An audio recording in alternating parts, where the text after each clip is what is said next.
All right, hello, test, test, microphone test. As always, we need to do a quick microphone test. Please write something in the chat if you can hear me. And he said, gotcha. So I'm kind of not prepared, it seems like. Well done, A plus. This time it works right away. There we go, lovely. So, welcome to everybody. Today's town hall is town hall number 5. We are moving forward. We do have a couple of topics to talk about. We do have lovely topics that we already talked about in the past couple of town halls. And we do have a couple of lovely members here in this community that I would love to invite onto the stage to talk with them.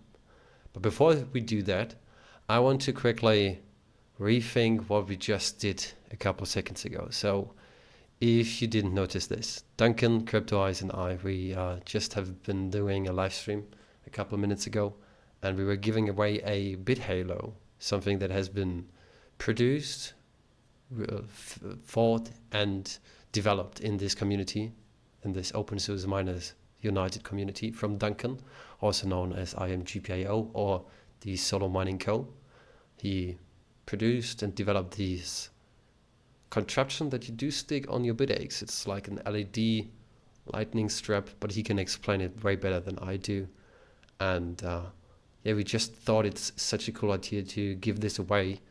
And the only reason being for doing so is that I did a workshop a couple of weeks ago, and one of the participants couldn't finish the Bitaxe.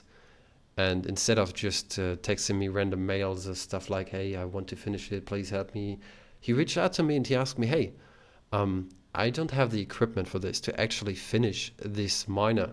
I cannot do this myself because I'm not trained enough to do it.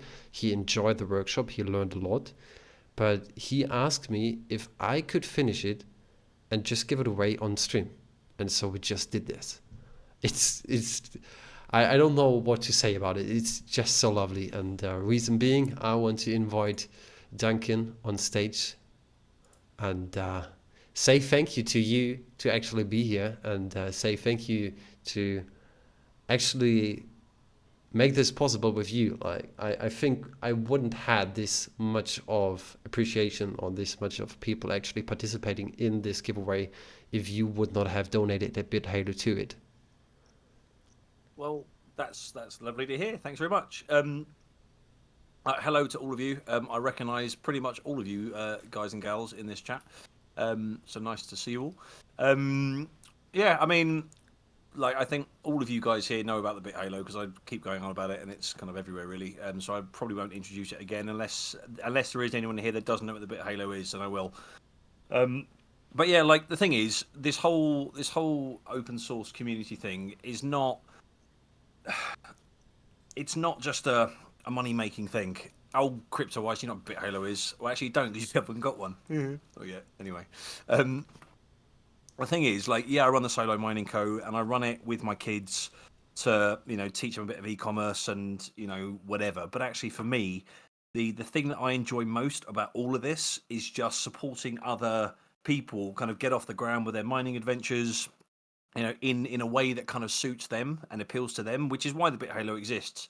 We've all seen the S9s, the S17s and 19s, the big industrial miners, these big kind of noisy heater things, and then you have the complete other end of the spectrum, which is where the Bitaxe comes in. It's really a really beautifully designed piece that can sit on a shelf.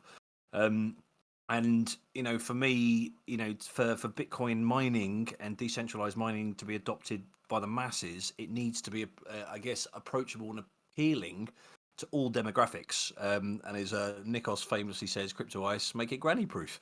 And that's, that to me is a double-edged kind of iteration. Granny proof being, easy to set up, but also, not be offensive in the home. And that's essentially why I designed the Bit Halo, just because I love designing things. I love light, and I have quite a few of these on my shelf behind me, literally just flashing away, doing their thing. Admittedly, they are test units, but it's just really lovely. When I lock up the house over night time and I kind of do the rounds and shut the windows and doors and whatever, it's like in the corner of my study, I have this kind of little orange disco doing its thing, which is just really nice. It's validation that it's mining, it's submitting shares, but also it's a nice thing to have, knowing that it's part of the Bitcoin network and whatever. So yeah, I I don't mean, know it's if you want also to like add to nice this to. tangent. It's all, sorry for interrupting, but I was about No, to that's all say right. it's also nice to just, you know, on the way to the bathroom in the middle of the night, you walk by your bit halo and you just know, okay, it's mining. I'm fine. I can go to sleep. Absolutely. Yeah, it just And works. so I've been toying with Bitcoin and mining since 2011. Um, and the amount of times, like when I go to bed, the last thing I do before I fall asleep, or like historically, is like I check the miners, check Bitcoin price. The first thing I do in the morning, check the miners, check Bitcoin price. It kind of becomes part of the kind of autonomous routine, on par with like eating and breathing. But you're right. You can get up in the night and just see them kind of flashing away and whatever, which is a nice kind of, I guess, reassurance. However, you just given me a bloody brilliant idea. I've got two boys, as I've mentioned before, two teenage sons, and they both have them in their bedrooms. And actually, because the code is open source, it wouldn't be difficult actually to have a nighttime mode that you could literally have it as a really subtle, warm white, cool white, just glowing nightlight. So not necessarily flashing at night, being like disrupting sleep, but actually as a functional nightlight. And that could just easily be written in this code. So Oh that's yeah. yeah, thanks for that idea. I'm going to do that. Oh, no worries, no worries. Yeah, sorry. Something I called mean, I'm Modus. still stunned from the live stream we just did. It was a little bit chaotic, but it was nice, and it was definitely enjoyable from my end. As I said on the stream, it technically wasn't the first giveaway that I did, but no bad words from my end. Um, it is basically the first giveaway that I ever did. I do enjoy it, and we had a couple of people that won something. A little bit chaotic at this end as well. I'm not sure if one of those actually was a bot or not, but we will see. We'll see. Yeah, it was good fun. Lars set out to give away the one that he repaired plus one of the bit halos I gave him, and we ended up. I think we've given out two more. I'm not sure, but yeah, I'm not. I mean, I'm talking to one technically bullish already, so I'm going to get his out tomorrow, and this other guy, I don't So know what he's happens, they but they gonna get like bit haters, right? yeah. So I'm gonna send. I'm gonna so the other ones that I gave away, they're gonna get a Bitaxe 204 with a power supply Oh, and a bit lovely, Halo delivered anywhere in the world at my cost. And amazing. that kind of circles back around to what I was saying about yes, I'm running this as a business, but for me, it's a business that's not really making money because I keep kind of taking any money that we're earning and reinvesting it kind of in roundabout ways back into the community. And that's what's kind of for me, that's what's making me happy, kind of doing this, kind of, flying out to Munich and meeting you and Scott and Nikos and, buying magnifying glasses and Just giving having Bitaxes a good away. time. Oh Like, yeah, it's yeah, just, yeah. it's just fun. It's just fun.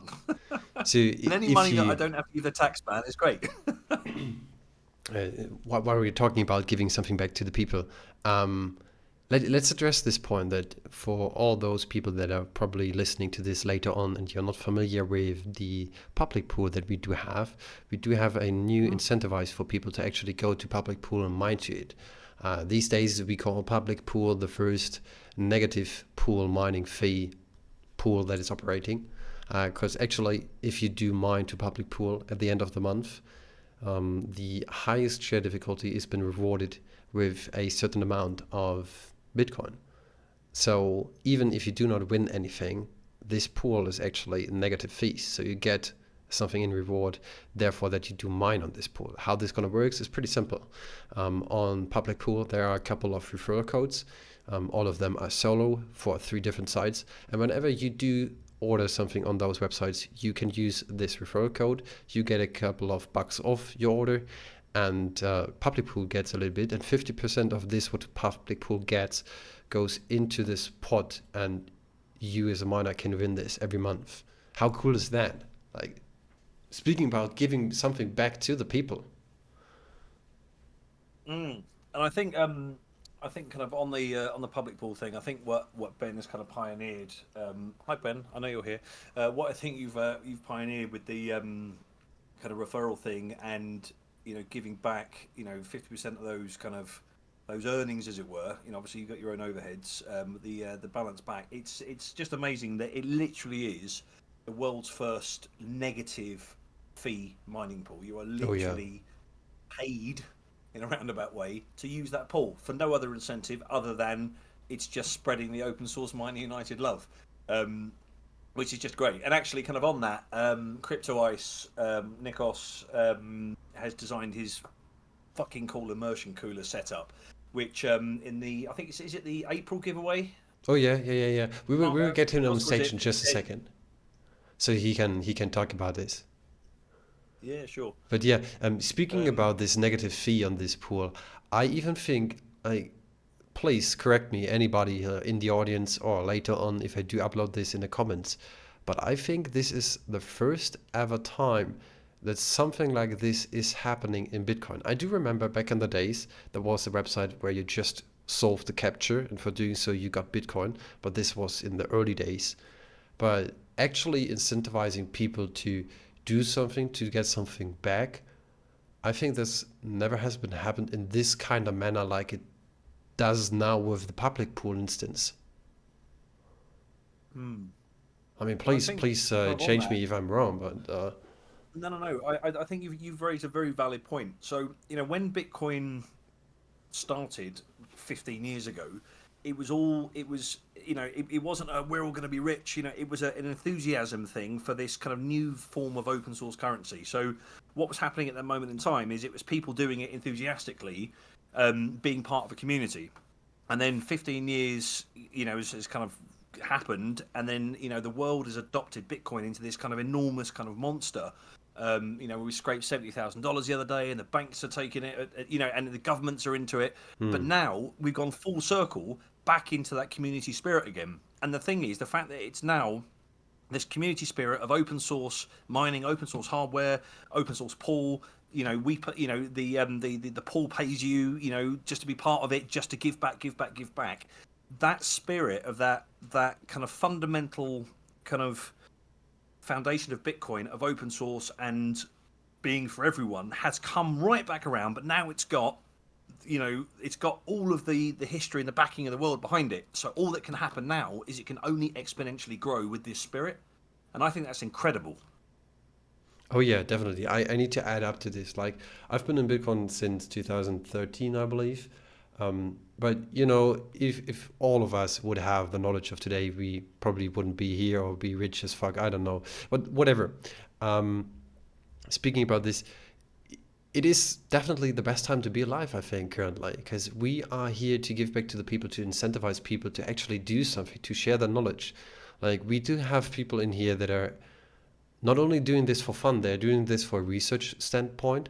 They are doing this for their future life savings or whatever. They're doing this just for the reason being of being here, of actually providing something back to the people, to have fun of education. Like even myself, I do my workshops that I do, and I know I advertise them too often, but I don't pay myself for them. I do this because I love to educate people about it, and I do love to see this glow in the eyes of those people that do get the point of how to sort out their own bitaches, of how actually mining works, doing their own proof of work to get into mining. How cool is that? And just the fact that we can do this these days so easily with the internet, with YouTube, with Twitter, with whatever, is just so lovely.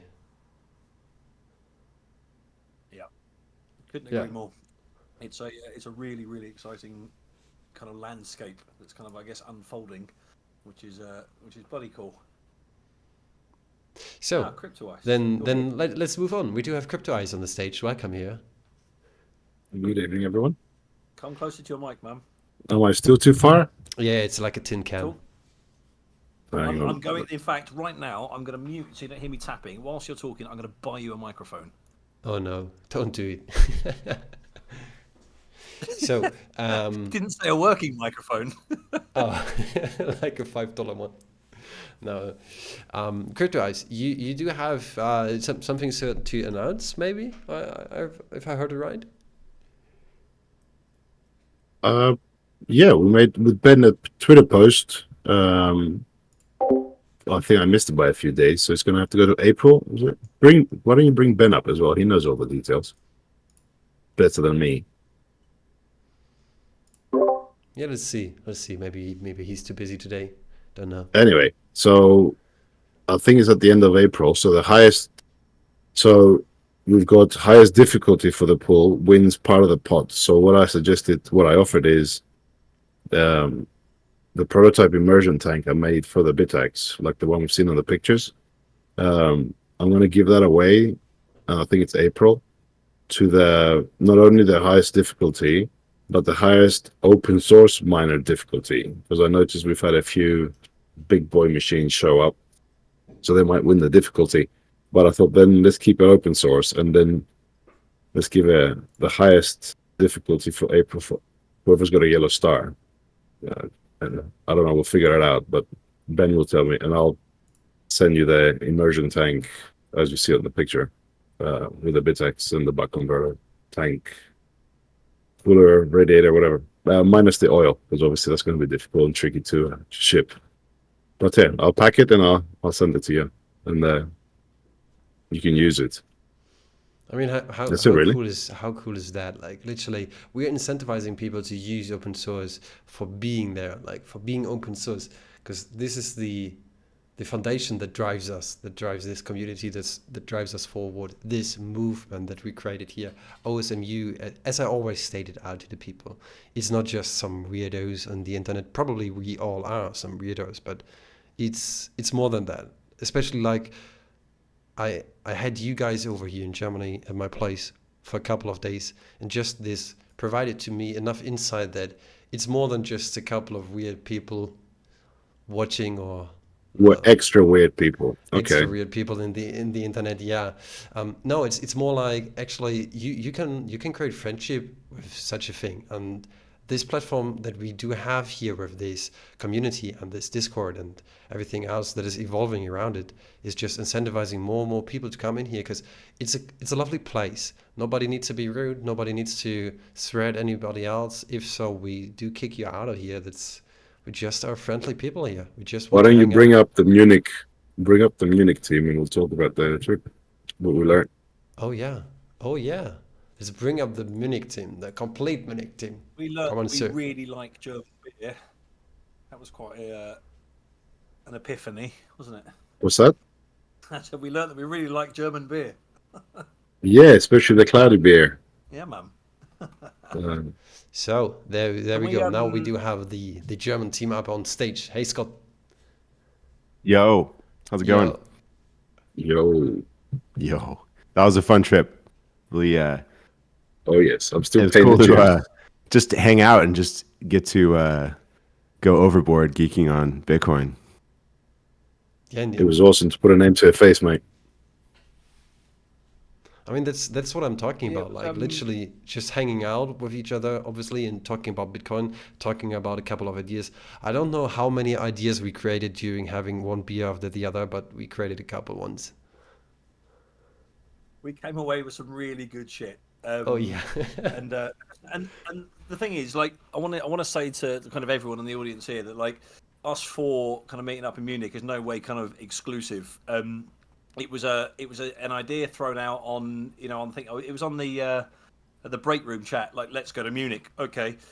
So next time, when we do it again, it's an open invitation. We might go to Spain, London, might go knock on Scott's door, who knows? But it's Well, Nashville is the next planned oh session. yeah, I yeah, mean, of in the course. books now. Yeah, Nashville, absolutely. So BTC 24, there is going to be a meetup in Nashville. So, start speaking to your spouses about, a reason to go to Nashville for a week.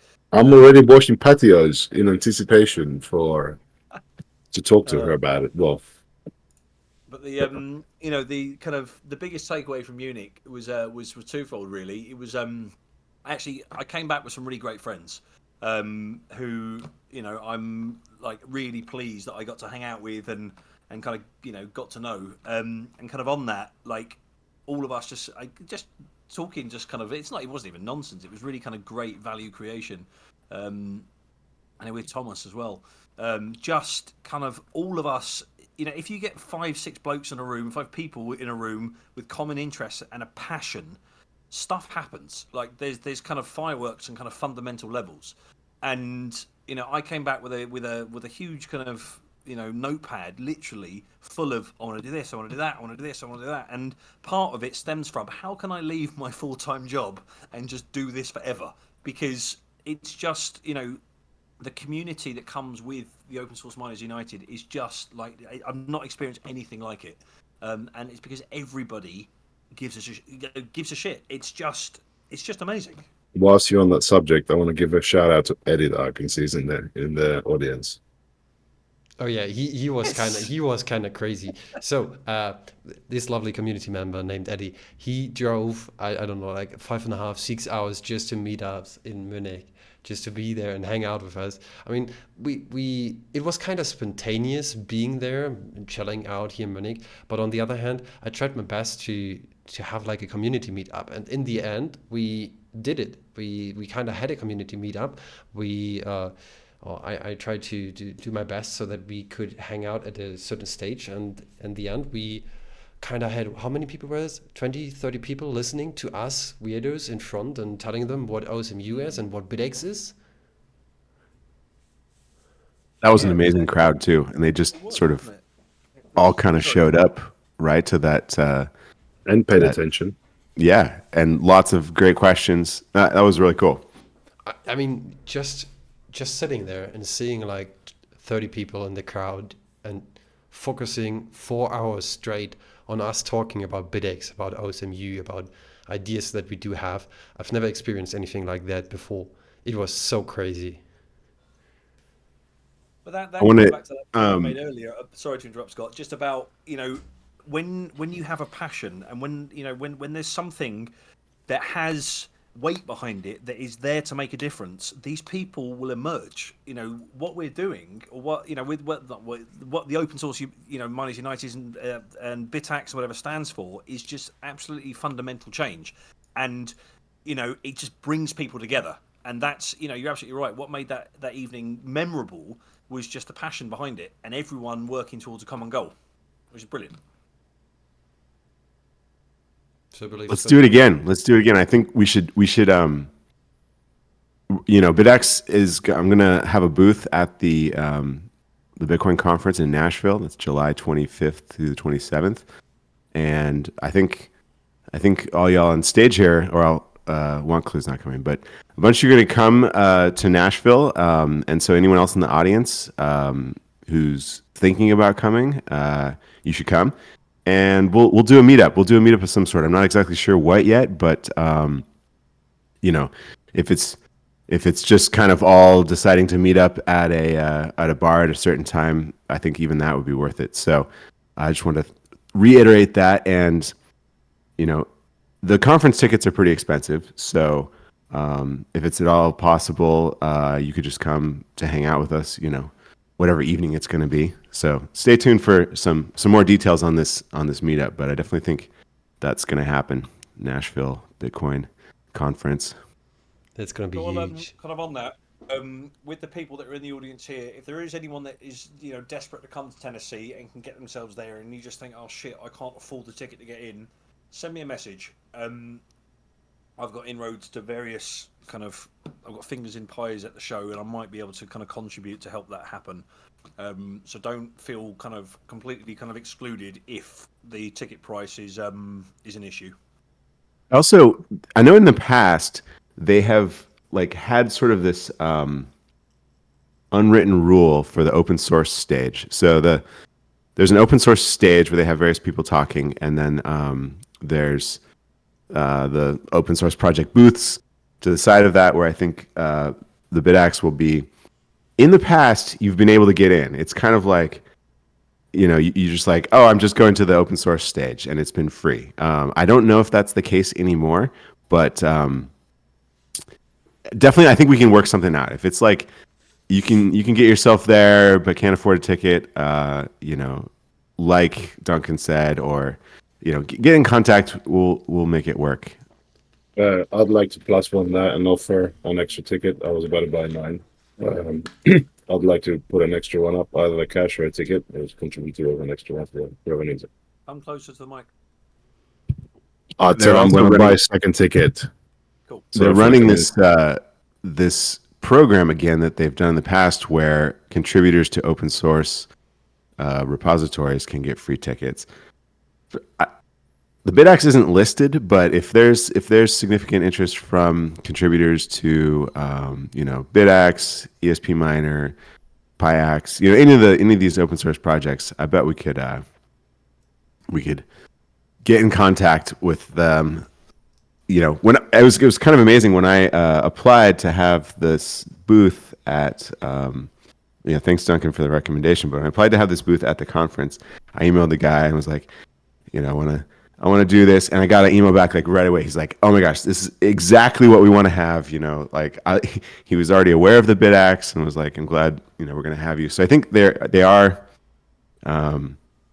very receptive to open source Bitcoin projects. At least the guy running this program. So I think we can get you in. There's so many cool things to come up this year. I mean, this year is going to be huge, I believe, and the following years even as well. As well here in Germany, we do have a couple of events happening. For example, the Bitcoin Forum that's going to happen in April, I believe. That's in Ingolstadt in the southern part of Germany. I'm going to be on stage there and introduce OSMU to a broader community. It's a little bit not weird, but it's different. It's not like a Bitcoin only conference. It's more like it's hosted by those Last shitcoin conference. No. It's hosted by a local bank. So yeah, shitcoin, fiat, but Filthy, dirty money. yeah. Now, what I'm gonna talk about is I hope this will introduce this community and what's going on in this community to a broader community, to other people that they do not think about open source. And after this, we do have the Bitcoin Citadella. That's also let's say Bitcoin only thing here in Germany. And I'm also going to be there on stage and introduce our community to more people there, because it is needed. We need more people in here. Everybody can have an awesome idea and just share it, and then we can make a product out of it. Why not? Just saying.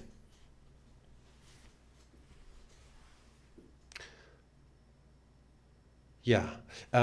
By the way, I want to try something. Let's try to get developer Algo on the stage. I never have had him. Before you jump a second, can you hear me better now? Yeah, I can.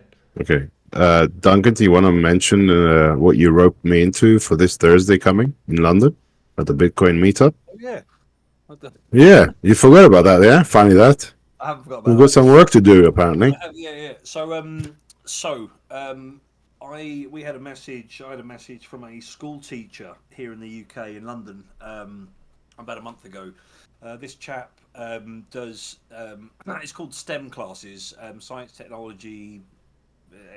Anyway, someone tell me what STEM means. Anyway, so STEM, it's a thing, tech, after school clubs, etc. But just teaching. It's what we do, our tech nerd stuff. Yeah, it's but on a school level. And this guy, he runs a STEM club. He kind of runs a computer club and tech, whatever. But he's been teaching these kids, these kind of middle high school / secondary school age kids, 14, 15, whatever, Bitcoin and hashing, and they're doing hashes on paper and seeing how it all works and whatever. And they're all kind of really passionate and excited about it. And they're all, building their own nodes using Umbrel, and they're actually now started to I've been liaising with them about building Bitaxes in school, which is amazing.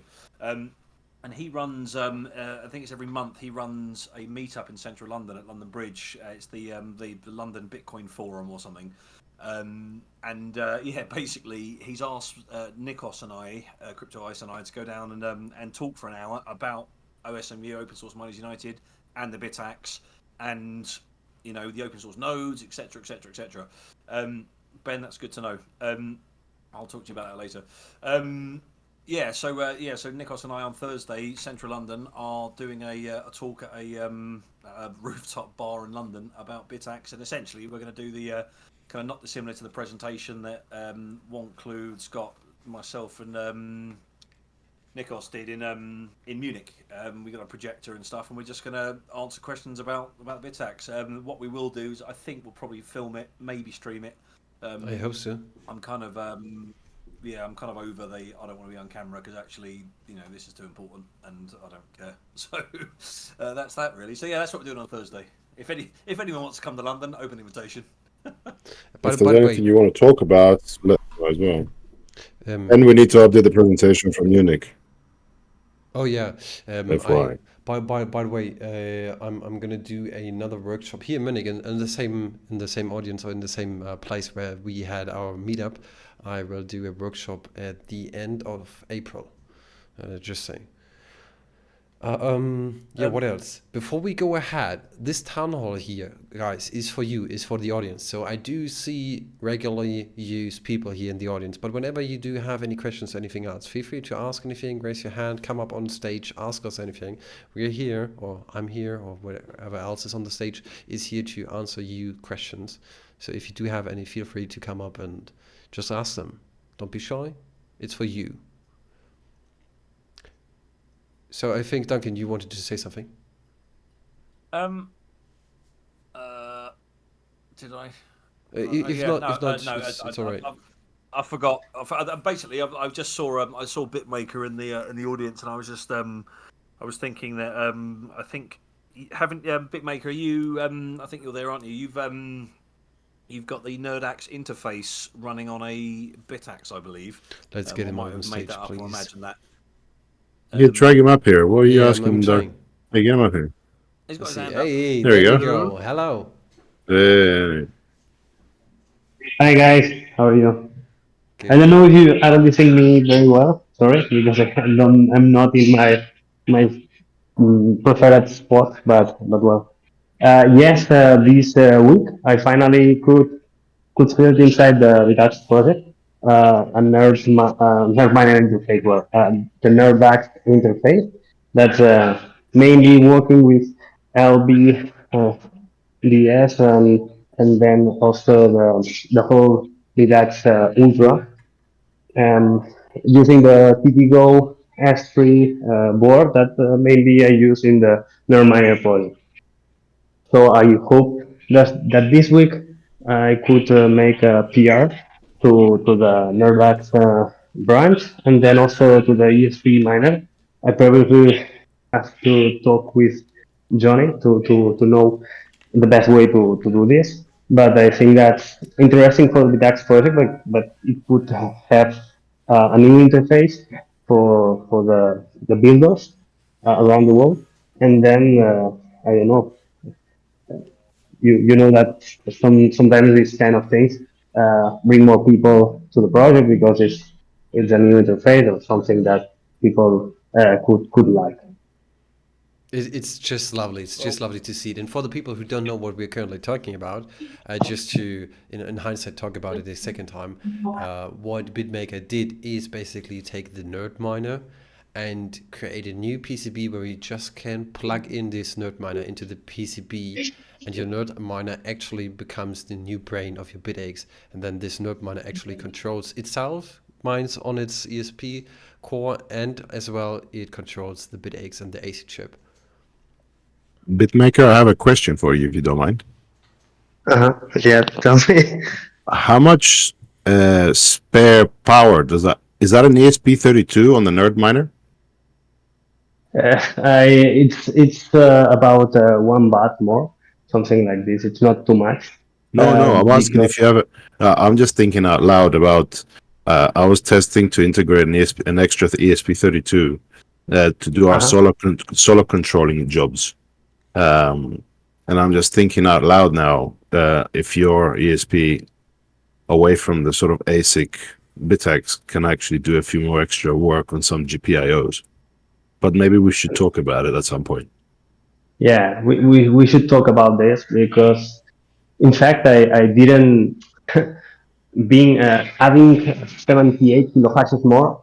At the end, it was not my idea, no, because I think that it's not really necessary, no.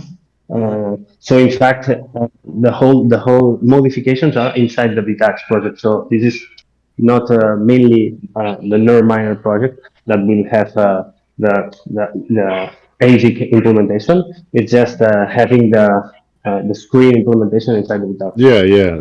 I see where you're going with it. That's why I'm interested, because now we have extra ESP. It's an ESP32 processor that runs in the back, right? To control the screen. No. It's I took out the DSP32 from the board, and all the LDO that use the ESP32 to have the 3 bolts, and everything is inside the main board, no? So my real intention is to at the end to have an ASIC board, just a one ASIC board or 2 ASIC boards, and then let people dream with the full controller, because there are a lot of boards that mainly are supporting the miner project that can control the ASIC at the end with word pins, and some other ones to just No, I just it seems interesting, but we'll talk about it. We'll have a nerdy discussion on that subject specific. Thanks for anyway. Thanks for your time. Sorry. I just was thinking and not answering. All right. So, what else do we have to talk about today? I'm not sure. Did I have another subject. Oh yeah, go ahead. I just real quick before we move on, I just like shout out to BitMaker. I know he's been working on this for a while. That's a pretty big achievement, because the display code is pretty involved, and it's a big effort to integrate that, because I think before the Nerd Miner was on Arduino, it was in C++ and used some libraries, and then taking that and porting the LVGL over to ESP IDF so that it can be used in FreeRTOS like we have on the Bitaxe on ESP Miner. That's a big job. So this is pretty cool. It also, like, the Nerd Miner is display is, and the UI that BitMaker has created is just so fantastic. It like just runs circles around the kind of like primitive like text display that we have. That's my thought process. Imagine the solar info on this at the same time. Yeah. So this is cool to have, this display framework integrated into ESP Miner. So, anyways, I just want to shout out. Nice work. Looking forward to it. I want to get myself one of these here pretty soon. Send you one at the end of this month. It could be a dream for me too. Awesome. Thanks, man.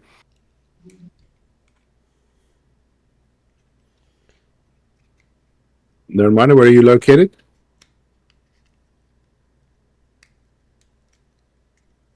BitMaker, sorry, where are you located? Finally. Sorry, I didn't listen. Sorry, I called you Nerd Miner for some reason. Sorry, my bad. I was thinking Nerd Miner. I am a Nerd Miner too. Yeah, good. No offense. Where are you located? Are you in Europe? I am in Europe. I'm in Spain.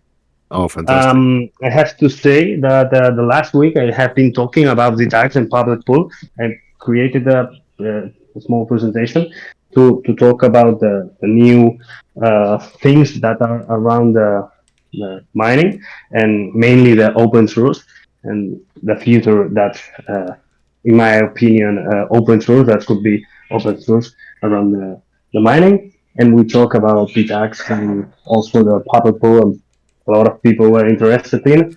And I will share it to the Spanish community, because there are a lot of people in Argentina too and Mexico that were interested. And I think that I could bring this project to that kind of people, because my language is obviously Spanish, and it could be fine for them. And I think that's important for the community, because there are a lot of people too that can be there helping with this, and hopefully we will grow. And I think that this community is awesome for all the things that you are getting and that you are making. And I think that I want to be here to contribute on all I can. Yes, 100%, man. Like that. I mean, personally, that's my goal, right? We got to, get the word out there, bring open source back to Bitcoin mining, because Bitcoin itself is fundamentally, it's intrinsically open source. It has been since the beginning. I think a large part of its success is due to the open source development of it, that it's completely open, it's permissionless, anyone can get involved, anyone can make the changes that they want to see. And that is, maintaining that ethos in Bitcoin is incredibly important, I think, to the sort of wider adoption of Bitcoin. And mining is arguably one of the most important parts of Bitcoin. It's a pretty important part, and it's way too important to have it just kind of fall into the hands of just proprietary development. That's just not how we're going to win.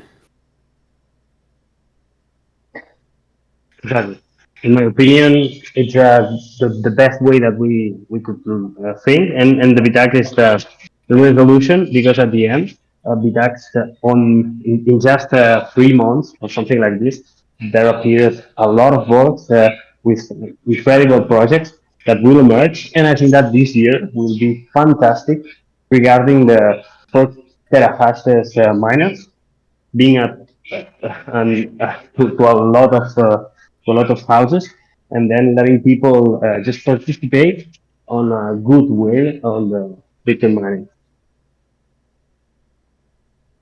Yes, I fully agree. This is cool. It's good to have you on board. Good to have you, out there spreading the word, to the Spanish-speaking audience for sure, and anyone else that you talk to. So super cool. It's always lovely to have everybody on this here on the stage or in this community to actually educate more people. Like, that's what all this is about. That's what I love. That's probably what everybody loves to see the most, like seeing other people to actually spread this community, spread this love about open source. It's not only about Bitcoin, it's about the love to open source, the love to the original ethos of what we are doing here.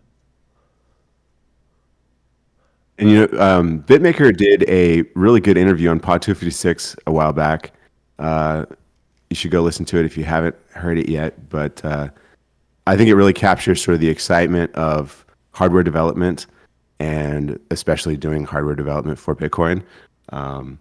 So if you're into this, which I think you probably all are, being as that you're here at this town hall meeting, but yeah, go check out BitMaker's interview on Pod 256. Yeah, so also, maybe that's a good segue into the other quick, hopefully, thing that I wanted to talk about is, well, I don't know. What do you think, Lars? Is that all right? Can I talk about the Pod 256 hash rate donation thing? Go for it, please. Okay.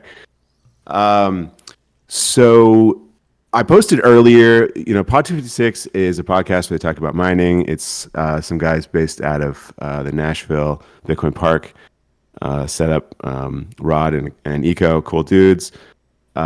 They've had this sort of feature of the show where they encourage people to donate hash rate to their show. And so they had a setup with Lincoin where you could, set your miner's Stratum address to Lincoin and put it as their username. And so they would get all the rewards from any miners that were mining towards them. And so it was kind of cool. They were like, on the show, they'll announce all the people that donated hash rate to them over the previous week. And anyways, I thought that was neat. We did kind of a test run where we encouraged Bitaxe users to mine to Lincoin pool. And that was cool. We got a lot of Bitaxe shout outs on the show. But the problem is that Lincoin is just not set up for lower hash rate miners like the Bitaxe, and it's not really a very good experience to mine with them. I mean, obviously with the Bitaxe or any of these miners, you're free to mine with whatever pool you want, but I would discourage you from mining with a pool like Lincoin. It's a proxy pool. That's a whole different rant, but it's just not set up for small miners. So there turns out we have this fantastic solo mining pool, public pool that is set up very well to run with Bitaxes. And so I was talking with Ben, and we got it set up so that you can donate essentially your hash rate, but it's solo mining. So you're donating your luck to Pod 256, and it's cool because they can see everyone who's mining for them and give a shout out on the show, and they'll read whatever crazy names you put in there. So maybe I can post a link It to appears you this. even get a shout out if you have no idea about them, and just post a cool picture about a couple of Bitaxes, and out of nowhere you are Yes. gonna be shout out. Oh man, It was funny. that's It was right. funny this morning. I didn't Yes, I didn't even both notice Crypto it. Ice and One Clue. Yes, that's right. They have they have Home Miner of the Week, and this week, or I guess last week. Anyway, yeah, this week is our fabulous host, One Clue, and I think last week was Crypto Ice. 2-3 weeks ago, the week before Germany. Okay, yeah, for your immersion miner. Yeah, so I don't know. It's a cool podcast. I would encourage you guys to check it out. They're starting a foundation to support open source mining development, which is kind of interesting. It has a lot of tie-ins with this group here. So yeah, it's relevant. It is definitely. Everything we do, I think, is relevant. Especially like those meetups or this meetup that we had here in Munich showed me once again how relevant it is to actually stick together and think about things that are going on. And I need to shout out as often as I can to Thomas in our community here. He's the inventor of the QX, and just seeing him, just chilling out with him and actually talking with him about new inventions or changes or other things that he's interested in is just so cool. And this also is some sort of a segue to this kind of next topic that he came up with. I do remember that I spoke a little bit back and forth with him about the option of having something that is a little bit more flexible than the Bitaxe. And then he came up with the idea of just creating something that's called the FlexX. And apparently it turns out that this thing is actually working. So yeah, what this is, to give you a quick glimpse into it, is that he came up with the design idea to actually have a PCB that kind of looks like an NVMe SSD. You could imagine it from the sizing and the layout, and it features 4 ASICs. And you can imagine this as being a daughter board that clips onto a motherboard with like the power trails and the serial connection, and then you can just clip as many of those daughter boards on those carrier boards as you want. So it's kind of flexible. You can run it with just one of those 4 NVMe like ASIC boards, or you put on 16 or just 4. You can increase it in the size. Obviously you would need to think a little bit about the cooling process and how you want to power it, but his first prototype is actually working, and that's just fantastic. Like, we are not stopping here. Like, even the Bitaxe hacks, and I'm currently hopping from topic to topic, I'm sorry for this, but even like the Bitaxe hacks, seeing this the first time with 6 ASICs on one PCB and seeing it functional and working is just so cool. And now seeing evolving products, like a little bit more in a niche of terms of like, we want to have something that's flexible and not as stationary as a Bitaxe hacks, is just so cool. So nothing stops here. Nothing is stopping you. Nothing is stopping me. Nothing is stopping anybody else in this community. Everybody can have a brilliant idea and just expand on this. It just makes, to be honest, it just makes me proud to be a part of this community, just for being here and just for having the opportunity to educate myself in so many more topics. Like, I got used to KiCad 4 weeks ago. I'm still a noob when it comes to KiCad, totally, KiCad, however you want to call it. But it's just one of those examples. You can make it, you can make whatever you want, and this community here is not only here to support you, it's also here to help you if you have any trouble. Like, you just ask something, and we do have 1,600 other people. I bet you there's somebody in here that can answer your question.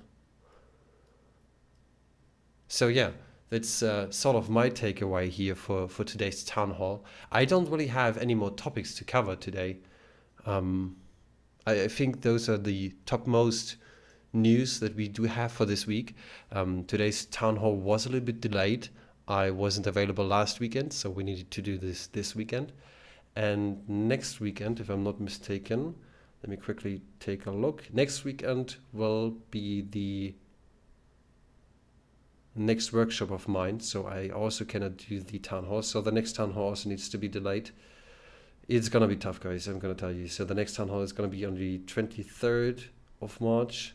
So in 2 weeks, so probably the timing of the town halls just changed. But it is what it is. Exam day. That's our exam day The 23rd? with Duncan. Yeah. Great. Bring us to that. Yeah. What- Well, brings us to that subject.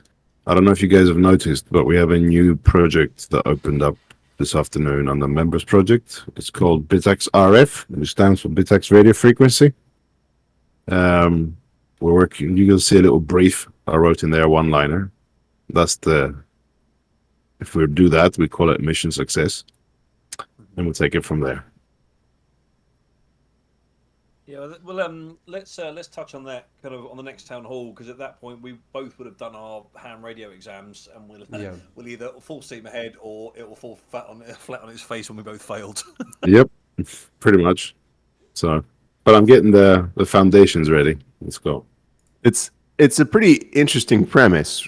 You know, if we're talking about securing the decentralization and kind of the resistance to control of the Bitcoin network, you know, having open source miners is pretty awesome, because you can just go buy sort of parts, you can use used chips, and you can build a miner, and there isn't really anything anyone can do about it.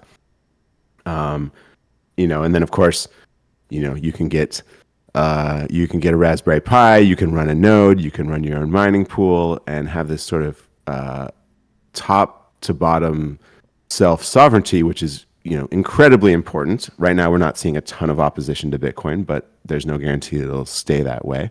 But one of the sort of elephants in the room is like, well, wait a second, what about the internet? Like, you know, I'm sure everyone pays to some like enormous global corporation a ton of money for access to the internet. There's not a lot of ways to get on it without doing that. So the sort of interest in communicating transactions, communicating,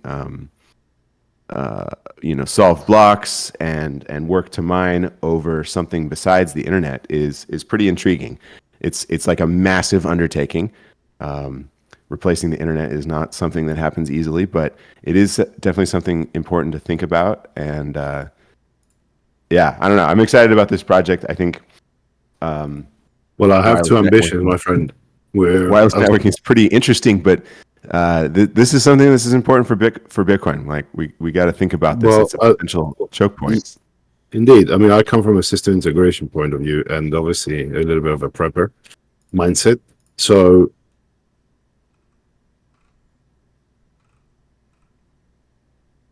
the hardware, as in the equipment that's doing the work, then the pool side and the hardware. I had two Achilles heels. One of them was depending on a centralized energy supplier, which can tomorrow say, well, I don't like you, I'm turning your power off. Hence, I started the solar tracking for independence on power for our independent miner. But then the next Achilles heel is, well, yes, sure, I can have a local node. That's one thing, but it would be nice to be able to actually sync with some other few nodes so we can keep our part of the network alive, and not depend on the centralized entity that provides me my communication to the outside world or to any other. Like lately we heard correct me if I'm wrong, Duncan. I think you briefed me that Vodafone in the UK now has shut down Stratum. Yeah, that's absolutely right. So a lot of the wireless ISPs are the 4G, 5G kind of ISP modem providers. So in the UK, Vodafone has banned all Stratum traffic, and obviously there are ways around that with VPNs and stuff. Sure, It's, but eventually they could just pull the plug on us on our fiber at home, our cell phone, or whatever. So my goal is independent power, independent comms. So this project is basically, can I reach Ben's pool and submit one valid share from a Bitaxe that's running on solar power? That's going to be basically the ideal solution. But at this stage, this subsection of the system we're looking at is to get an alternative way of communicating with a pool. Doesn't have to be network. We're looking at IP4, IP6, lower levels, everything. So it's early days, but we need a plan B for comms and power. Power we've resolved sort of ish, or we have solutions. Comms is still a dark secret that we're exploring. So and Ben's pool is 3,500 miles away from us, Wi-Fi. yes. So it's a pretty decent challenge. It's the whole thing is just proof of concept and research, and actually just a bit of fun. And we'll just if we can figure out how to do it, and we'll we can just kind of we will do it. Sorry, when we figure out how to do it, we'll it will be documented, and it'll just be something for other people to learn from, and then kind of enhance and whatever. It's just another string to our bow. And, Scott, how crazy is it to get? How much funding do you think we need to put a GeoSat lay up dedicated for us, like a mid-Atlantic geo Bitcoin relay? Don't try to be crazy. No, but he knows about my other space idea, don't you? The geosynchronous is really tough. Yeah, no, it is. There's I read the regs, and you have to stabilize. You have to stay out of other people's orbits. There's NASA approved and all sorts. And even getting a rocket to take you all the way up there, right? Because it's significant. Everything. It's we're looking at from 250 miles up to 3,500 away. So if I'm not mistaken, it's not unthinkable to do a low Earth orbit. I mean, yeah, they're doing it, but they will burn up. I mean, I told you about the Cubax. I was showed you the little drawing thing. So we've got 2-year life, and we're traveling. We need then you turn into a mesh like Starlink, because you're rocking around like 28,000 miles an hour. So you're overhead for 30 minutes window, and then you're back again after an hour. So we need, if we're going to bounce a relay, say Europe to America, we need something. I'll look into it. Yeah, I like the Meshtastic stuff too. I think we can't get across the pond. Apparently, it's quite popular in the UK.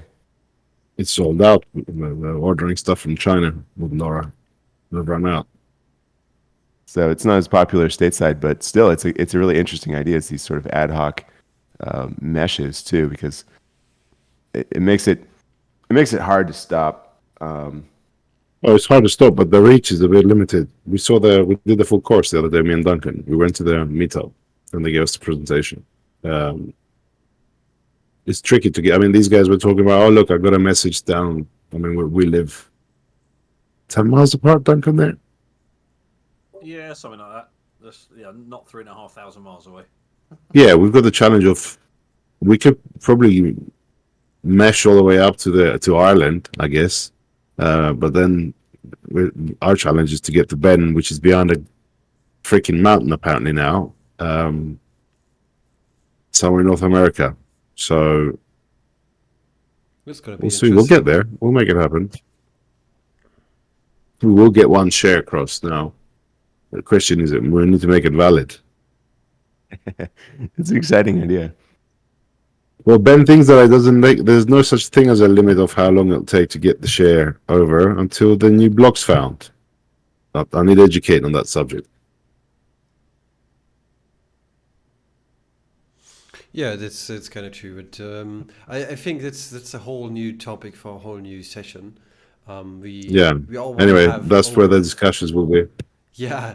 I'm sorry for interrupting you, but we already have like over 1 hour, and I think it's time to close this town hall. Probably we can have a chat on the normal voice chat, But for today's town hall and those topics that we do have, I think we covered everything.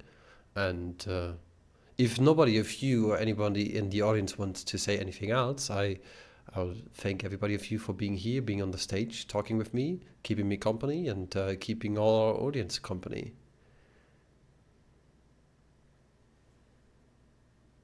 So, yeah, And then I Lars, think thanks very much for hosting. Yeah, you're welcome. I appreciate it. Thanks for putting this together, man. Yeah, thanks, man. It's lovely to be here. It's lovely to have you guys. It's lovely to have an audience that is actually interested in anything that we are doing. It's just a lovely place to be. Thank you guys for being here, and I'm gonna stop this town hall right now. Thank you. Cheers. Cheers, guys.